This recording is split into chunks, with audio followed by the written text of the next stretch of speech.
ओम साईं राम। गुल छवियों। ॿाहिरी उपासना या सच्ची उपासना ऐं आत्म अनुभूति कराइणु।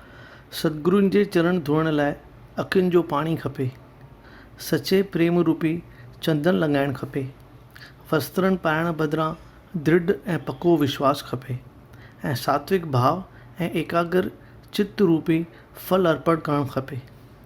श्रद्धा ऐं भाव रूपी चंवर सतगुरु मथां झूलाए चरणनि ते मथो रखी प्रार्थना करणु घुरिजे त हे अंतर्यामी सतगुरु, मुंहिंजो ॿाहिरीं वृत्तीअ खे फेरे अंतर्मुखी बणायो, सत्य ऐं असत्य जो विवेक बख़्शियो, संसारी पदार्थनि जो चाह ऐं मोह दूर करे आत्म अनुभूति करायो। मुंहिंजनि नेत्रनि, शरीर ऐं मन खे अव्हां पंहिंजे इच्छा मूजिबि हलाईंदा रहो त मुंहिंजो चंचल मन अव्हां जे शीतल चरणनि जे छाया में विश्राम पाए। मथीं आहे सतगुरुनि जी सची उपासना, जंहिं ते सतगुरु राज़ी थींदो आहे। पंत नाले हिकु शख़्स ॿिए कंहिं सतगुरु जो शिष्य हो। हू बाग़नि खुलण करे ओचितो शिरडी में अची निकितो। रेल में मुसाफ़िरी कंदे खेसि के मित्र ऐं संबंधी यात्री अची गॾिया जे शिरडी ॾांहुं वञी रहिया हुआ। पंत खे आछ कयऊं त तूं बि असां सां हली साईं बाबा जो दर्शन कर। हू उन्हनि जी आछ जो इनकार न करे सघियो। चयईं त मां विरार में लही पंहिंजे सतगुरु खां आज्ञा वठी वाट लाइ ख़र्चु खणी अव्हां सां बम्बई में अची मिलंदुसि। अव्हीं मूं लाइ तरसजो। खेसि ख़्वाब ख़्याल में बि कीन हो त मां शिरडी वेंदुसि, पर मेरे मन कुझु और, विधाता के कुझु मन और वारी कहावत खेसि छिके शिरडी वठी वई। सभु बम्बई मां गॾिजी निकिता। सुबुह जो शिरडी में 11 बजे मस्जिद में पहुता, जिते भक्तनि जी पूजा आरती वग़ैरह ॾिसी ख़ुशि थिया। लेकिन ही नओं आयल पंत मूर्छा थी किरी पियो। साणुसि गॾु आयल यात्री सभु अची ॾिना ऐं हिन जी मूर्छा लाहिण लाइ डुक डोड़ पाइण लॻा। बाबा जिन जे चवण ते संदसि मुंहं ते पाणी छिटकायो वियो त पंत सुरजीत थियो ऐं इहो उथी वेठो जीअं को निंड मां सुजाॻ थींदो आहे।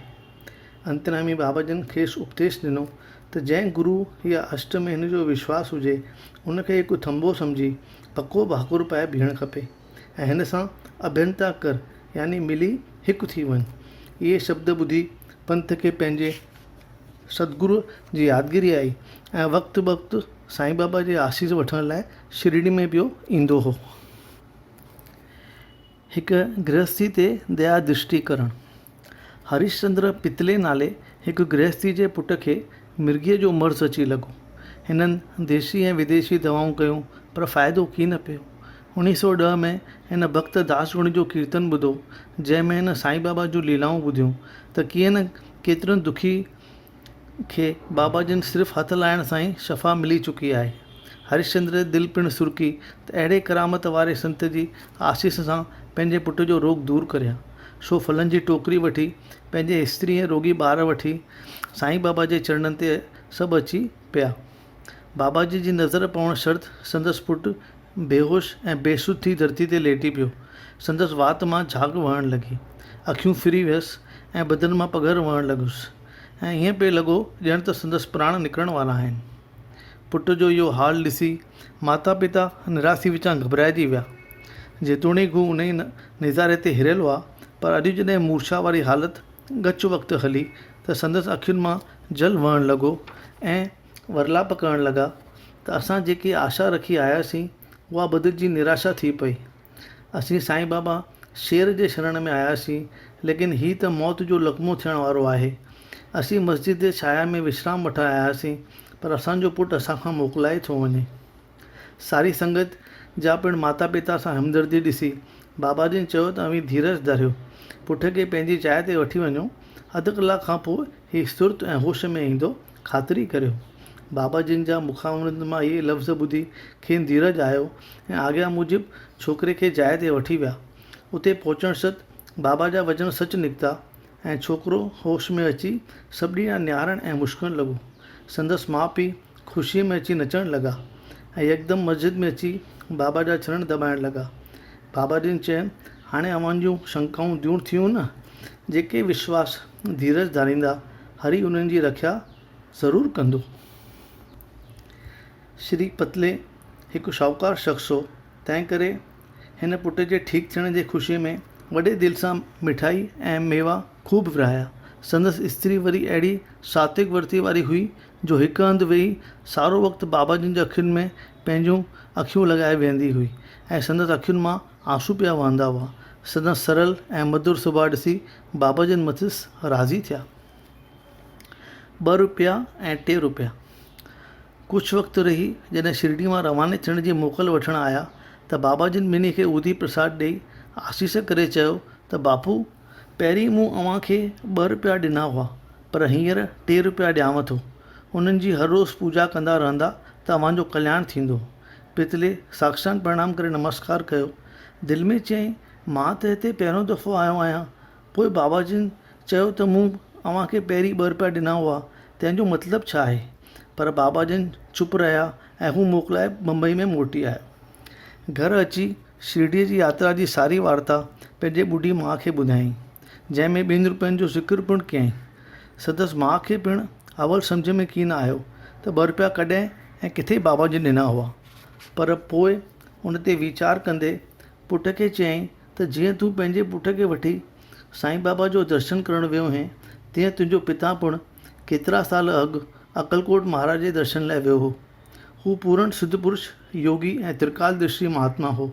तुंहिंजे पिता जे पूॼा ते राज़ी थी अक्कलकोट महाराज खेसि 2 रुपया ॾिना हुआ, जिन जी हू हयाती भर पूॼा कंदो रहियो। संदसि मृत्यु बैदि 2 रुपयनि जी पूॼा कॾहिं थींदी हुई त कॾहिं न थींदी हुई। थोरे वक़्त बैदि असांखां पूॼा करण ई विसरी वई, जंहिं करे 2 रुपया पिणु हेठि मथे थी विया। तूं भाग्यशाली आहीं जो महाराज अक्कलकोट साईं बाबा जो रूप में तोखे उन्हनि 2 रुपयनि जी पूॼा करे पंहिंजे फ़र्ज़ु पालण जी यादगिरी ॾियारी, ईंदड़ आपदाउनि खां टारण जो रस्तो ॿुधायो आहे। हिन खां पोइ बिल्कुलु ख़बरदारी सां पंहिंजे पिता वांगुरु पूॼा कंदो रहिजे, जंहिंमें ई तुंहिंजी भलाई समायल आहे। परमात्मा सां मिलियल महापुरुष सभु हिकु रूप आहिनि। साॻी तरह गुरु ऐं गोबिंद पिणु पाण में मिलियल आहिनि। आत्महत्या करण खां बचाइण। श्री गोपाल नारायण अम्बेडकर थाणे ज़िले जो जवाहर स्टेट जो 10 सालनि खां अधिकारी ऑफिसर हो। रिटायर करण खां पोइ हिन ॿी नौकरी जी तलाश कई, पर कान मिलियसि। बदकिस्मती करे मुसीबत अची वरायसि जो जेको बि पैसो हुउसि उहो ख़लास थी वियुसि। हू हर साल बाबा जी जो दर्शन करे ईंदो हो ऐं संदसि अॻियां पंहिंजो दीन ऐं दुखी हालत जो बयानु पेश करे ईंदो हो। 7 सालनि गुज़रण बैदि हू अहिड़ो त दिलि शिकस्तो थी पियो जो 1916 में आत्महत्या करण जो ख़्याल खां पंहिंजे स्त्री समेत शिरडी में 2 महीना दक्षत वाड़े में अची रहियो। हिकु राति जो ख़्यालु कयईं त जो वाड़े जे साम्हूं जेको खूह आहे उन में टपो ॾेई मां आपघात कंदुसि। हेॾां बाबा जिन बि संदसि रखिया करण जो फ़ैसिलो करे वाड़े जे वेझो हिकु भोजनालय जे मालिक खे प्रेरणा कई, जंहिं ठीकु उन वक़्तु खेसि सॾे करे चयो त तव्हां ही श्री अक्कलकोट महाराज जी जीवनी पढ़ी ॾिसो, ॾाढी सुठी अथव। जीवनी जो पुस्तक वठी पढ़णु शुरू कयईं ऐं उन में मगन थी वियो। हिकु अध्याय में अहवालु पढ़ियईं त श्री अक्कलकोट महाराज जे जीवन काल में हिकु शख़्स हो जंहिंखे बीमारी ॾाढो तंग कयो हो। जॾहिं सूर सहण खां ॿाहिरि थी वियो तॾहिं हिकु राति खूह में वञी टिपो ॾिनई त महाराज अक्कलकोट उते प्रकट थी हिन खे खूह मां ॿाहिरि कढी चयो त अड़े भाई, तोखे पंहिंजनि शुभ अशुभ कर्मनि जो फल ज़रूरु भोगणो पवंदो। जेसिताईं तूं उहे फल भोगे पूरा न कया आहिनि तेसिताईं तोखे वरी वरी जनम वठणा पवंदा। तंहिं करे बहितर आहे त इहे दुख सही अॻियनि कर्मनि जा फल समाप्त कर त पोइ हमेशह लाइ मुक्त थी पवंदे। इहा कथा पढ़ी श्री गोपाल जा कपाट खुली पिया। आत्महत्या जो ख़्यालु सफ़ा लही वियुसि। बाबा जिन में हींअर संदसि श्रद्धा वधी ऐं परम भक्त बणिजी पियो। संदसि क़िस्मत पिणु फेरो खाधो ऐं ज्योतिष शास्त्र जे अभ्यास करे अहिड़ो त होशियारु थियो, अहिड़ो त वाधारो कयईं जो घर वेठे माण्हू अची ज्योतिष सलाहूं वठी खेसि एतिरो धन ॾेई विया जो बाक़ी हयाती तमामु सुठे नमूने गुज़ारे। ओम साई राम। गुल छवियो पूरो थियो।